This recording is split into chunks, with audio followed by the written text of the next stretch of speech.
Prince George's debut at the Remembrance Day concert has sparked a wave of excitement among royal fans, marking his steady rise within the royal family's public life.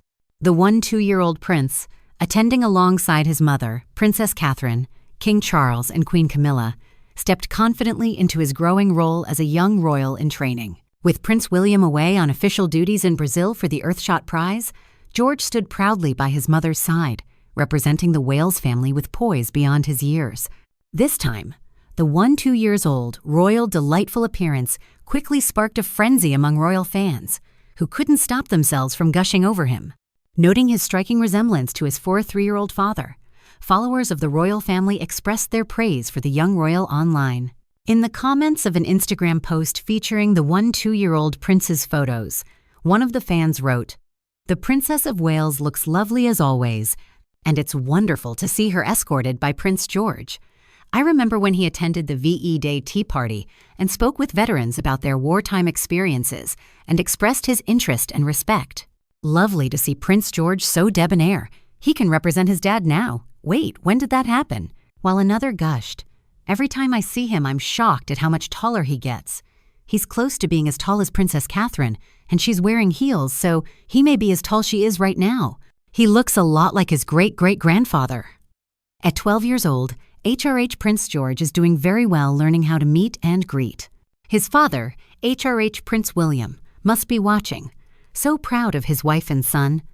In keeping with tradition, fans watched as the preteen entered the venue dressed smartly in a black suit with a striped tie. He pinned a small red poppy to his lapel and stood proudly beside his mother, who wore a black velvet dress designed by Alessandra Rich, featuring a large white Peter Pan collar with laced, sharp edges and a handmade poppy pin by Izzy Ager of Lock & Co., using silk, glass, and other natural materials.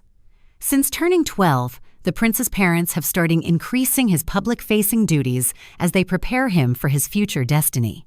A palace insider previously told that William and Catherine are being cautious when it comes to involving George with royal events as he grows into his role as heir to the throne. It's a slow game, and it gets him used to it on the couple's terms rather than anybody else's. He made a surprise appearance at a Buckingham Palace tea party at the start of VE Day commemorations on Monday. After watching the military procession from the dais on the Queen Victoria Memorial and then the flypast from the palace balcony, George joined his parents at the special reception, hosted by the King and Queen. He was seen shaking hands and chatting with veterans alongside his father as they marked the occasion. Prince William began to be introduced to royal duties at around the same age. In fact, when he was also 12, William and his then 10-year-old brother, Prince Harry, accompanied their parents, King Charles and Princess Diana, to the Heads of State Victory in Europe Remembrance Service, marking the 50th anniversary of VE Day. For George's part at surprise appearance at a Buckingham Palace tea party, the youngster asked one of the veterans named Alfred, "What was it like when you were coming in?" To which Alfred replied, "Pretty awful." Another veteran, Dougie, praised George for his questions. "I was very impressed with the lad's interest," he said. "I told him luckily I wasn't ever shot at, but we did lose one of our fleet in the channel. He was very polite and listened with interest. Whenever I used to do talks to young kids, that's all you ever wanted, for them to listen and have a little understanding of those days. I think it's so important for us to remember," and they put on a lovely spread.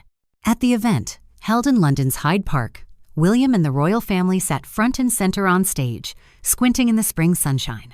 Despite the glare, the family had smiles on their faces, with Diana lovingly holding Harry's hand. The family also met with local children during the service, shaking hands and receiving flowers. This appearance marks George's second major royal engagement, his first being 6 months ago at Buckingham Palace, where he charmed the nation during a tea party, commemorating Victory in Europe Day. On this latest occasion, he was seen shaking hands, greeting dignitaries, and standing attentively in the royal box, mirroring the grace and discipline long associated with his family. Observers noted the young prince's calm composure and sense of duty, a clear reflection of his royal upbringing and preparation for future responsibilities.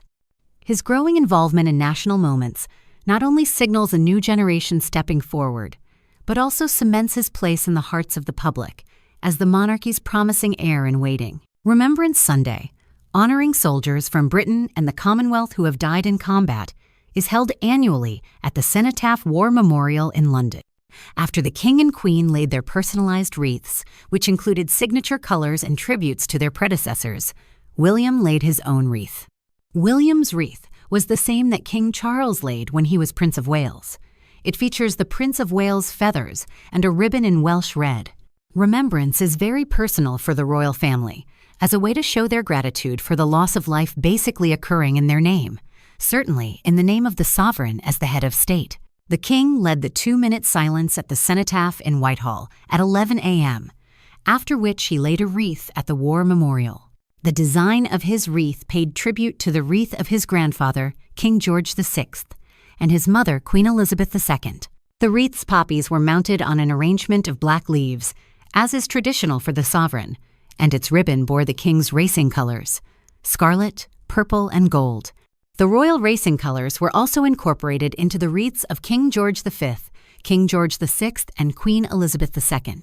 Princess Catherine, Queen Camilla, the Duchess of Edinburgh, the Duke of Kent, and the Duke and Duchess of Gloucester all watched the event from the balconies of the Foreign, Commonwealth, and Development Office.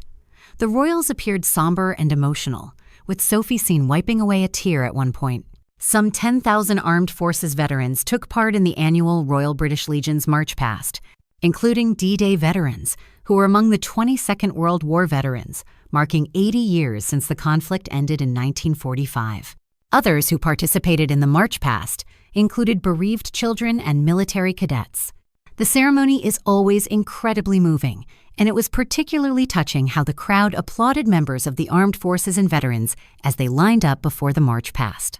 You could hear a pin drop as the King, the Prince of Wales, and the Duke of Edinburgh placed their wreaths at the foot of the monument.